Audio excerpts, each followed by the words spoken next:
अपना हक मांग रहे, भीख मांग रहे, हम नहीं आए। और मोदी जी हमसे केवल 400-500 मीटर के दायरे में हैं। क्या उनको शर्म नहीं आती कि यहाँ तक चल के जाएं? हमारे देश के सैनिक परेशान हैं। लेकिन हम 14वां महीना में चालू हो गया है, मोदी जी ने अभी तक हमारे से आके ये नहीं पूछा कि तुम क्यों बैठे हो, और अगर हम सच हैं तो हमारा हक दीजिए। मोदी जी में हिम्मत नहीं है हमारा सामना करने के लिए, क्योंकि मोदी जी ढोंगी, दिखावा, सब झूठा, दोगला करैक्टर का आदमी है। जो वादा करेंगे वो निभाएंगे, वर्दी को दाग नहीं लगने देंगे। एक पैसा हराम का हमको नहीं चाहिए। मोदी जी को मुबारक हो।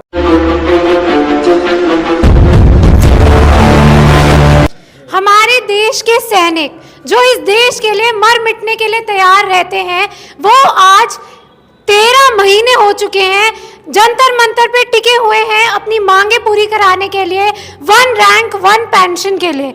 लेकिन अब 13वां महीना चढ़ गया, लेकिन कोई उन पे जो सरकार है वो कोई जवाब ही नहीं दे रही है।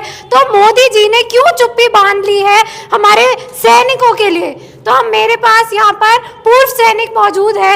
मैं आपसे जानना चाहूंगी कि मोदी सरकार ने क्यों चुप्पी थाम ली है, हमारे सैनिकों को जवाब ही नहीं दे रहे 1 रैंक 1 पेंशन के लिए। मैडम, आपका सबसे पहले मैं आपके चैनल का धन्यवाद करना चाहूँगा कि आप ये क्वेश्चन उठा रहे हैं। आप अपना नाम भी बताएं। मेरा नाम है उदय सिंह, मैं नेवी से रिटायर हूँ। मेरा गांव है मुरादनगर के पास, गांव चितौड़ा, और डाकखाना नूरपुर, जिला गाजियाबाद से मैं बिलोंग करता हूँ। ये आपने क्वेश्चन किया है कि मोदी जी क्यों चुप्पी थामे। ये मोदी का जवाब मैं कैसे दूं? सोचने की चीज़ है, तो मोदी से पूछें आप जाके। लेकिन हम 14वां महीना में चालू हो गया है, मोदी जी ने अभी तक हमारे से आके ये नहीं पूछा कि तुम क्यों बैठे हो। पूछेगा तो हम जवाब भी देंगे। हम अपना हक मांग रहे हैं, भीख मांग रहे हैं, हम नहीं आए। और मोदी जी हमसे केवल 400-500 मीटर के दायरे में हैं। क्या उनको शर्म नहीं आती कि यहाँ तक चल के जाएं? हमारे देश के सैनिक परेशान हैं। अगर हम गलत हैं तो हमको ये समझाइए कि तुम गलत हो, और अगर हम सच हैं तो हमारा हक दीजिए। मोदी जी में हिम्मत नहीं है हमारा सामना करने के लिए, क्योंकि मोदी जी ढोंगी, दिखावा, सब झूठा, दोगला करैक्टर का आदमी है।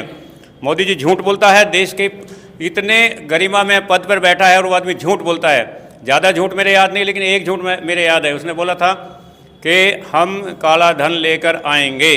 क्या आ गया? अब मैं आपसे पूछता हूँ, आप पत्रकार हैं, काला धन आ गया? नहीं, उन्होंने तो कहा था काला धन हटा देंगे पूरे देश से। अरे हटाने की छोड़ो, जो वहाँ पहले रखा हुआ था ना दूसरे देश में, वो आया क्या ये बताइए आप। या उसने ये बताया कि वो लिस्ट किस किस का नाम है उस लिस्ट में जिसका वहाँ धन रखा था? किस का नाम है? मुझे क्या पता, वो बताएगा ना जो सरकार में है। मैं तो सरकार में जाने के बाद 3 दिन में आपको रिपोर्ट दे दूंगा कि काला धन में इसका नाम, उसका नाम, आपका नाम। और 3 दिन में नहीं तो 3 महीने में वापस लेके आ जाऊंगा। मैं आदमी हूँ, जो वादा करेंगे वो निभाएंगे, वर्दी को दाग नहीं लगने देंगे। एक पैसा हराम का हमको नहीं चाहिए। मोदी जी को मुबारक हो, सारे देश को लूट के खा रहे हैं, बेच के खा रहे हैं।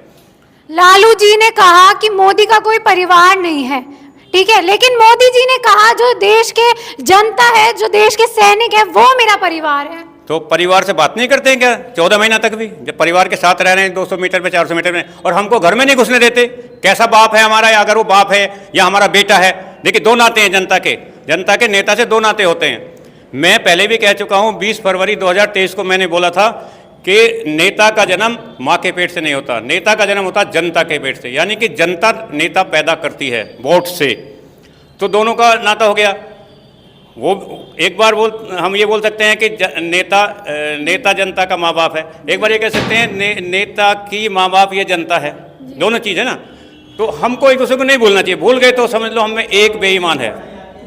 तो मोदी जी को इतना टाइम नहीं है कि हमारे पास आ जाए या हमको घर में घुसने दे। हम मिठाई लेके दिवाली पे, आपने भी थोड़ी देर पहले मैंने सुना कि आप पूछ रहे थे कि मोदी जी मिठाई खिला के आते हैं बॉर्डर पे जाके, सरहद पे मिठाई खिलाते हैं, वर्दी पहनेंगे अच्छी बढ़िया सी 10-15 मिनट के लिए, और फोटो खिंचाने का शौक है जिससे मैं फेमस हो जाऊँ। केवल इनको फेमस होना है, हो भी चुका है, और भी तैयारी है कि फेमस भी हो जाऊँ और मेरा ही राज चले सारी जिंदगी, यहाँ किसी दूसरा कोई आ ना जाए।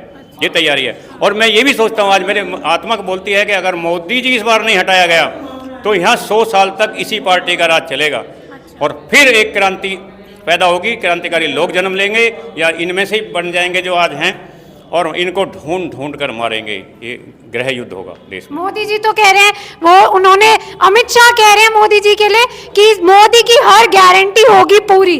तो वो तो कह रहे हैं पूरी हो चुकी है। देखिए, गारंटी होती है भैंस की, बैल की। मेरा भैंसा है, मैंने बेच दिया। 50 कुंटल भर देना, लेकिन रास्ते में कहीं छोड़े गए, तेरा वजन ले जाएगा खींच के। या फ्रिज टीवी की 4 साल की गारंटी है, अगर खराब हो गया तो मैं बदल दूंगा। ये किसी से गारंटी दे रहे हैं? 400 की ना, 400 वोट हम जीत के आएंगे। अरे तुम्हें गारंटी है तो बैलेट पेपर करवा के देखो। तुम 40 वोट ला के देखा, पूरे देश से 40 कैंडिडेट अगर जिता के आ जाए तो मैं जहर खा लूंगा या ये जहर खा लेगा। अच्छा, हमारा ये वादा है। तो मैं आपसे पूछना चाहूंगी कि बैलेट पेपर पे चोरी तो फिर भी हो सकती है? चोरी फिर भी होती है। एक वीडियो अभी आया था, एक आप जैसी बेटी बोल रही थी, वो कमांडो थी, बोला हमको उठा के थाने में ले गए और हमारे बैलेट पेपर इधर अंदर के बाहर, बाहर के अंदर बैलेट बॉक्स।